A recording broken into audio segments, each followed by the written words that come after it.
Well, I am super excited because News Channel 9's Josh Rowe is finally back in the United States after a special trip halfway around the world. You didn't just leave the city, you didn't just leave the state, you left the entire country. Now, he was in Vietnam for a special assignment for the Price of Freedom, and he joins us now to tell us all about it. Josh, thank you so much for joining us today. Good to be here, Hannah. Yeah, I'm super excited. See you. I mean, so landed back in the United States Monday, middle of the day, and since then just trying to wrap my brain around what I saw there. And I said yesterday to Latricia at 5:30, this perspective changing, and I think it's one of those things that I don't know what I expected, but it so far exceeded everything that I expected. Yeah. Just the beauty of the country and the kindness of the people, and you know, a lot of our cultural references here in America around Vietnam are related to a war 50 years ago. You know, and I've read so many books and talked to some people who were there and fought in the war, and obviously.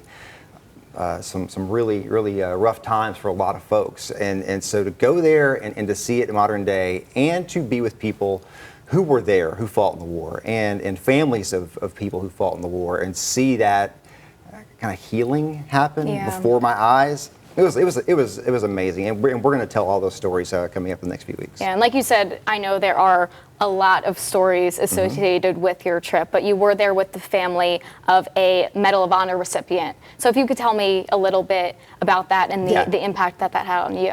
Rodney Davis, I've told his story in the past, and just the setup of the story is phenomenal. He grew up in Macon, Georgia.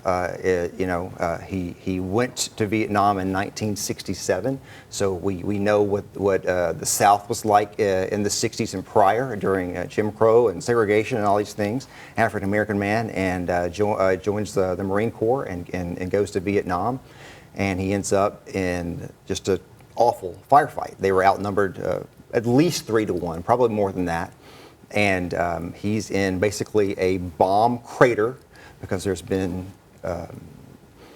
decades and decades and decades, centuries perhaps, of war in Vietnam for the French, the Chinese, lots of people, and so there's all kinds of just scars on the earth from that fighting, and they're in a big bomb crater, and essentially what he does is he dives on a grenade to save the lives of 5 fellow Marines.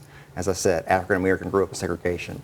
All of those Marines were white. And the family, when that's reported, right, it's not 5 white Marines, it's 5 Marines. Yes. And so a man wrote a book about him, did some research, and as he's uncovering everything, he's like, wait a minute, all these guys are white. This is interesting. And so he tells the family that they had no idea. And there's just so many layers to that story of heroism and of, and then going back with the family and kind of the healing of the family who just so much there. And we'll get into all that.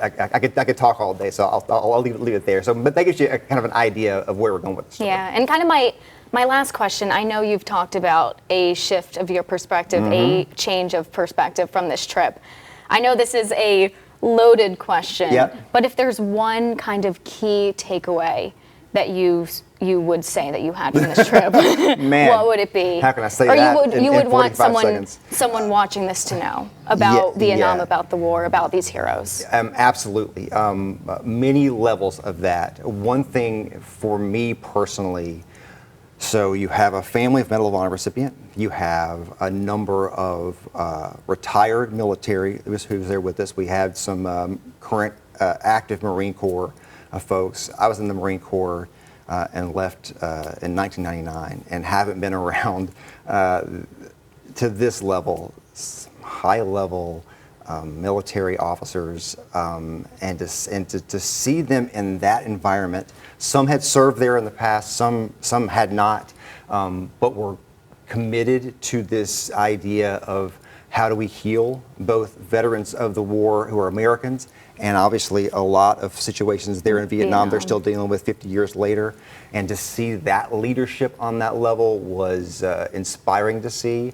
And so, I could take that in so many different directions, but that's one of them that really sticks with me. To see our military leaders, doing what they do and being just impressive human beings, and really trying to mend and heal lot of old wounds for sure. Yeah. Yeah. Well, Josh, thank you so much. Thank you for we having are me. so glad you're back, and of course, we will be following your journey, all of these stories, I'm sure, as the weeks progress. Thank you. A lot to come. Thank you, Hannah.